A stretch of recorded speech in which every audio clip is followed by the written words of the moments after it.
தக்பீர் சொல்லும் நாட்கள், தக்பீர தஷ்ரீக் இந்த துல்ஹிஜ்ஜா மாதத்தில் மொத்தம் 5 நாட்கள் நாம் தக்பீர் சொல்லணும்.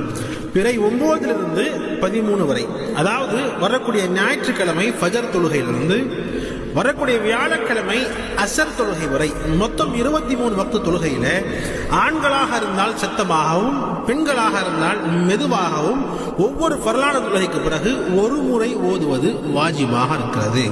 நம்ம பிரயாணத்தில் இருந்தாலும் சரி, வீட்டில் இருந்தாலும் சரி, நாம் தனியாக தொழுதாலும் சரி, ஜமாத்தோடு தொழுதாலும் சரி, எப்படி தொழுதாலும் இந்த துல்ஹிஜ்ஜாவுடைய 9வது பிறை ஃபஜர்லிருந்து துல்ஹிஜ்ஜாவுடைய 13வது பிறை அசர் வரை ஒவ்வொரு ஃபர்லான தொழுகைக்கு பிறகு ஒரு முறை ஓதுவது வாஜிபாக இருக்கிறது. அல்லாஹு அக்பர், அல்லாஹு அக்பர், லா இலாஹ இல்லல்லாஹு, அல்லாஹு அக்பர், அல்லாஹு அக்பர்.